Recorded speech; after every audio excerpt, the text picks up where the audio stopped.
Level is an interesting bit because it's extremely powerful, but it's also extremely risky to use.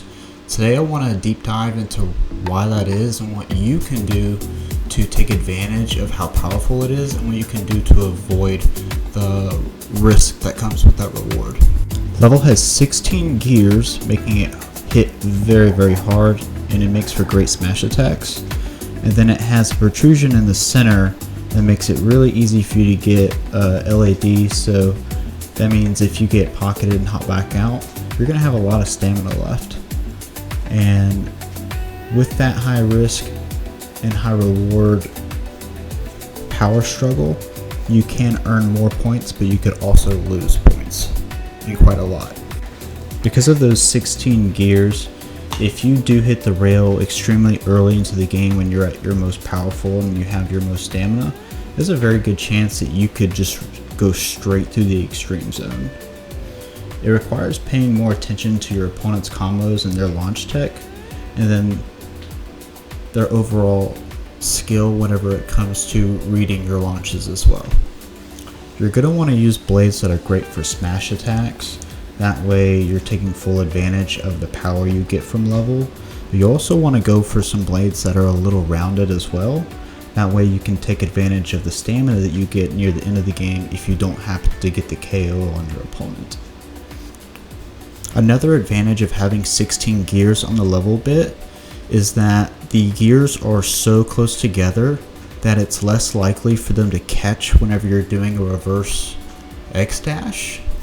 So it's a very smooth ride whenever you're doing that, and you can actually literally hear the difference whenever you're launching with it.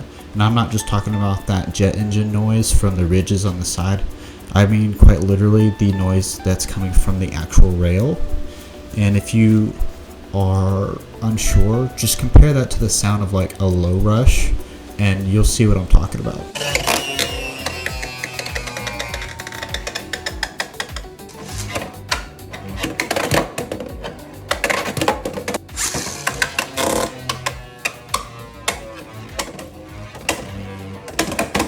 That even in the late game, if you catch that extreme rail, there's a chance you could still get an extreme or a overfinish on your opponent, even if your Beyblade barely has any stamina left.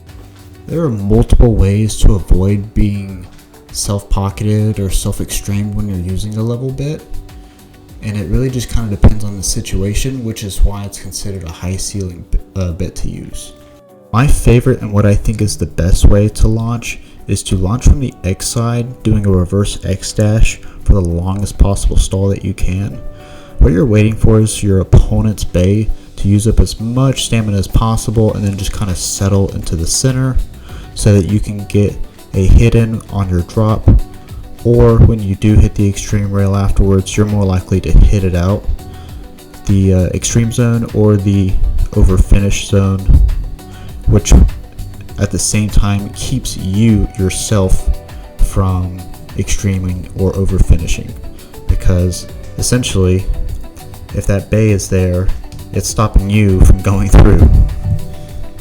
If you use a tungsten drop launch, you do risk self-extreming because you're basically not stalling at all, and you're very likely to hit that extreme rail early game like I said before, and then you're gonna either you'll get lucky at that point and hit the other bay out, or you're probably going to hit yourself out, which is also just as likely. If your opponent is trying to counter launch with a reverse X dash when you launch from the B side, launch a 50-50. If your opponent hits your bay, you will likely KO them from the recoil, and if not, you'll still get a pretty decent stall, but you do risk getting KO'd as well because they're going to be dropping from the corner while you're going to be potentially dropping from the other side, which does kind of line you up with an over finish or an extreme finish. So yeah, I would definitely recommend avoiding that one if you can, but if you have to, sometimes it's the best bet whenever it comes to countering someone who's countering you. I'm not going to go through every single blade that is good for level, but my top 3 recommendations would be Aero Pegasus, Wizard Rod, and Shark Scale. That's why you do see level being used with Aero Pegasus quite a lot, and the reason is a All three of them make for great attack types. Wizard Rod literally has a stock combo for attack type on 160 Rush.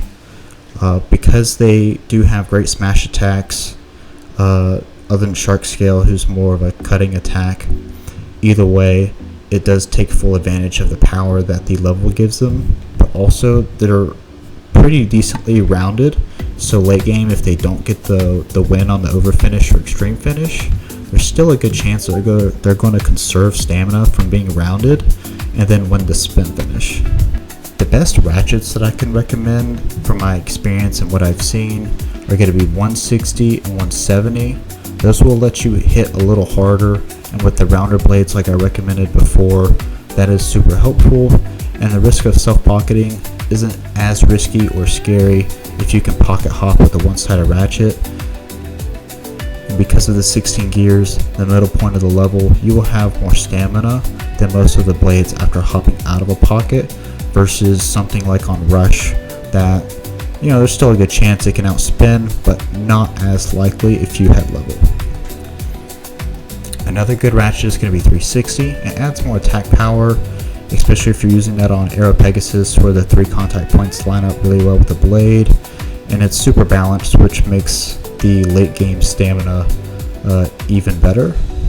760 will add more weight to complement the smash attack, and the bulk of the ratchet can literally physically keep you from going through the extreme window. And then 960 is going to be great for burst resistance and stamina.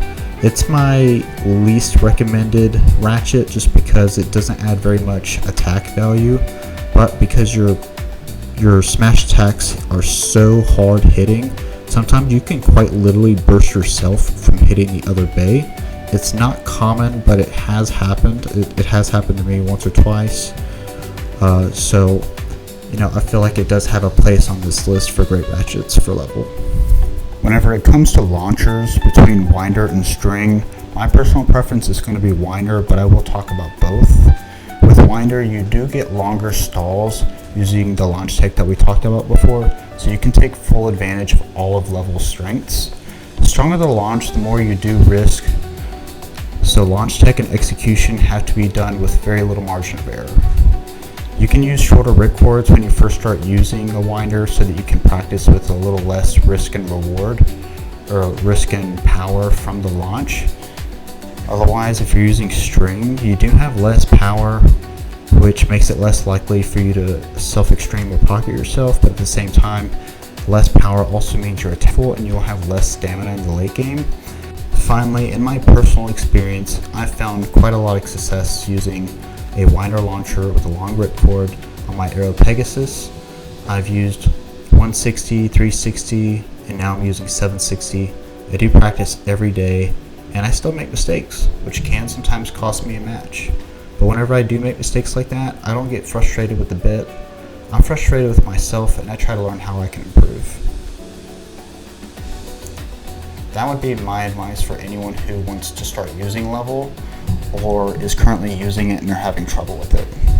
I do plan to master this bit, and I believe with the right launch tech and execution, this could be the best bit in the game.